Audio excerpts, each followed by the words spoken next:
आइए हम इस वीडियो में देखने वाले हैं कि दो चर वाले रैखिक समीकरण यू में क्या होता है और उसका व्यापक रूप क्या होता है और उस पर आधारित जो फॉर्मूले होते हैं उस फॉर्मूले को हम जान लेंगे। तो चलिए वीडियो को हम स्टार्ट करते हैं। जैसे कि हमारा चैप्टर दिया हुआ है दो चर वाले रैखिक समीकरण यू में, इसका मतलब दो चर बोल रहा है। दो चर यानी कि यहाँ पर दो चर आपको दिया जाएगा, चाहे एक्स वाई रहे चाहे कुछ भी आपको दे सकता है, लेकिन यहाँ पे क्यों चर रहेंगे, यहाँ पे आपको दो चर रहेंगे, एक आपका होगा एक्स, एक होगा आपका वाई। चर मीन्स होता है वेरिएबल जिसका मान बदलते रहता है। यहाँ पर दो चर रहने वाले हैं। यहाँ पर होगा रैखिक। रैखिक का मतलब होता है जिसका घात एक हो, जिसका घात क्या हो, एक हो, उसे रैखिक कहा जाता है। जिसका घात क्या होता है, एक होता है, उसे रैखिक कहते हैं। और समीकरण का मतलब क्या होता है, तो समीकरण का मतलब होगा इक्वल का साइन। एलएचएस बराबर आरएचएस दिया हो, इसी को हम कहते हैं इक्वेशन, समीकरण। तो समीकरण का मतलब होता है इक्वेशन का साइन दिखेगा आपको बराबर का साइन, तो समझ जाइएगा क्या दिया हुआ, समीकरण दिया हुआ है। यू का मतलब होता है जोड़ा। यू का मतलब क्या होता है, जोड़ा होता है, यानी दो दिए रहेंगे हमेशा।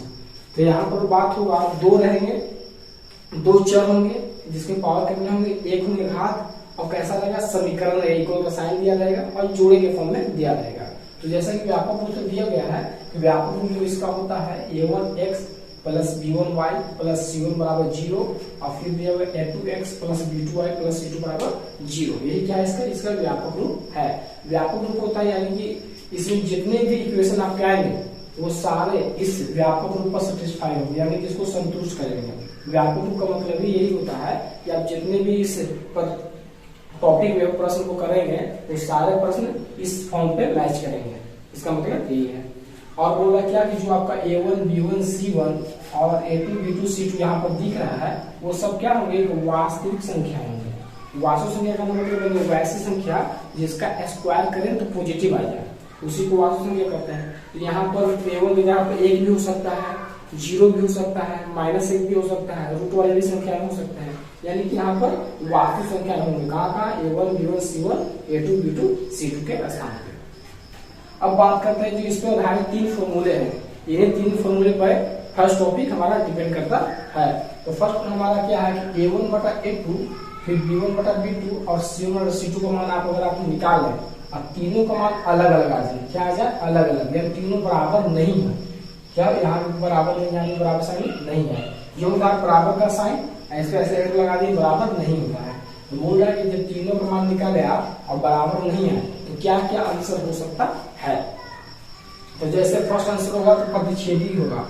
जब दो इक्वेशन लेंगे और जब उसका मान निकालिएगा तो जब a1 बटा a2 बराबर नहीं आएगा, b1 बटा b2 नहीं आएगा, c1 बटा c2, तो पहला आंसर आपका होगा प्रतिच्छेदी रेखा है।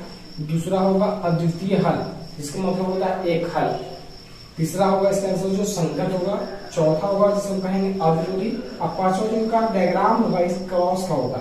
क्रॉस का मतलब होता है प्रतिच्छेदी, एक दूसरे को काटना एक पॉइंट पे, और जब एक पॉइंट पे काटेगा तो आपका एक ही हल होगा। एक हल को ही कहते हैं अद्वितीय हल, एक हल होगा जिसे कहते हैं क्या, अद्वितीय हल।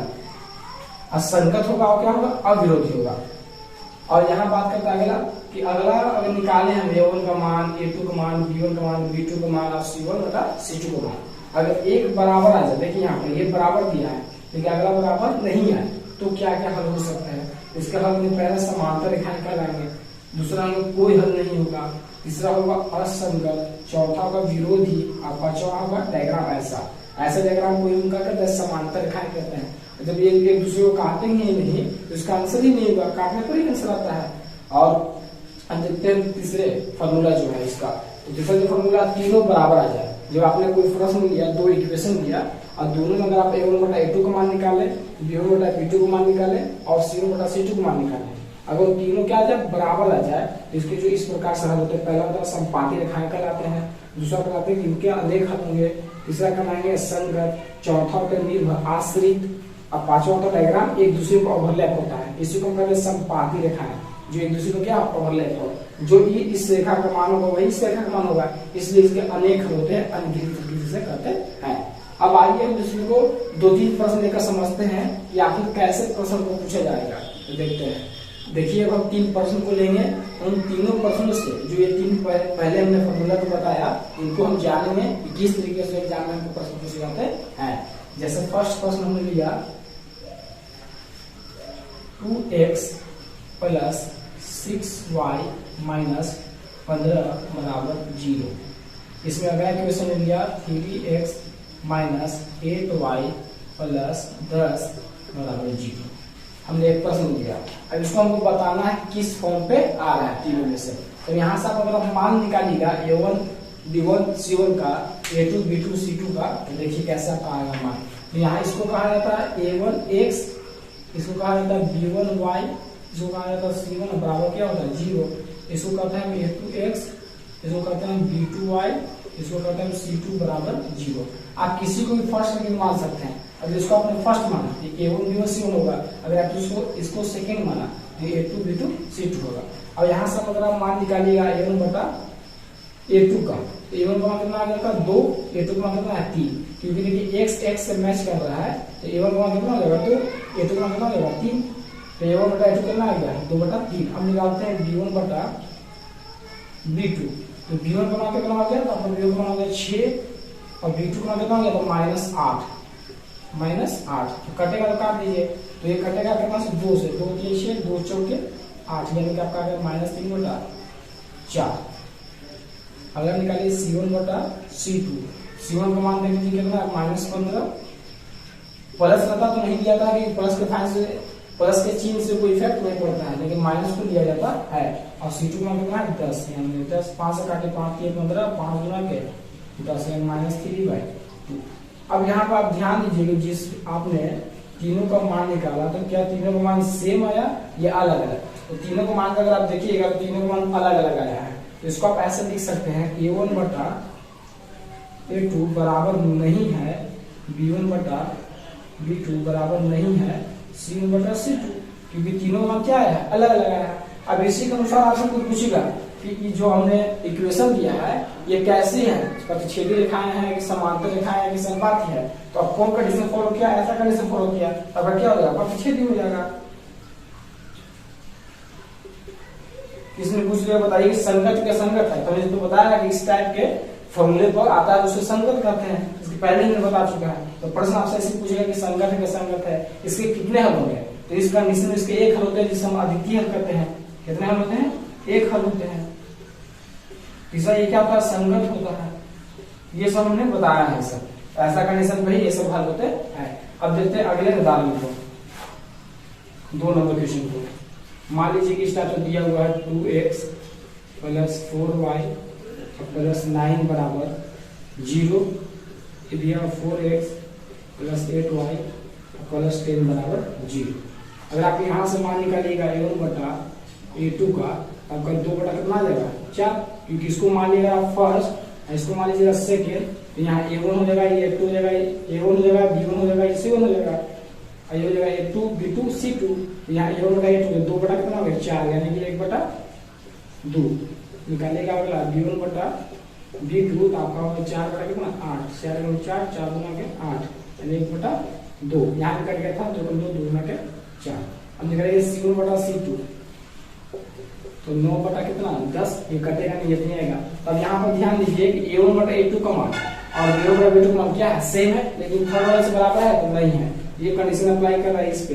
a1 बटा a2 बराबर तो है b1 बटा b2 के, लेकिन बराबर नहीं है किसके c1 बटा c2 के, क्योंकि दोनों का मान कितना है 1 बटा 2 1 बटा 2 आया है, ये दोनों क्या है बराबर है, लेकिन ये बराबर है c नहीं है। तो ऐसा कंडीशन हमने क्या बताया है, कैसा कंडीशन जब होता है तो समांतर रेखाएं कहलाता है। कैसे रेखाएं कहलाता है, कुछ ही पूछ लेगा एक, बताइए कैसा है, ऑप्शन देगा उसके अनुसार आपको आंसर देना होगा। तो समांतर रेखाएं हैं, दूसरा इसका एक और आंसर हो सकता है संगत है, क्या संगत है ये असंगत कहलाता है, इसके पहले ही हमने बताया कि संगत कहलाता है, इसका कोई हल नहीं होता है, ये भी हमने बताया कि जब समांतर होगा तो कोई हल नहीं होगा। इसी टाइप से आपको आंसर देना होता है इस कंडीशन के अनुसार। अब देखते हैं एक और प्रश्न को जो हमारे लास्ट है एग्जाम्पल पे आधारित। मान लीजिए आपका लास्ट प्रश्न दिया हुआ थर्ड इस टाइप से 4x प्लस 6y माइनस 12 बराबर 0, 8x प्लस 12y और माइनस 24 बराबर 0। अब इसको जांच करना है आपको, तो मान लीजिए कि आपका फर्स्ट दिया हुआ है, ये आपका सेकेंड है, तो फर्स्ट यानी कि a1 का मान हो जाएगा ये, a2 का मान हो जाएगा ये, A2 का नहीं, सॉरी, ये B1 का हो जाएगा, ये C1 का हो जाएगा। इसको सेकेंड मानो, ये A2, ये B2, ये C2। तो मान निकाले जीते A1 बटा A2 निकालिए, तो 4 बटा कितना आ जाएगा 8, 4 कम 4, 4 गुना 8 करता हो तो आप काट सकते हैं।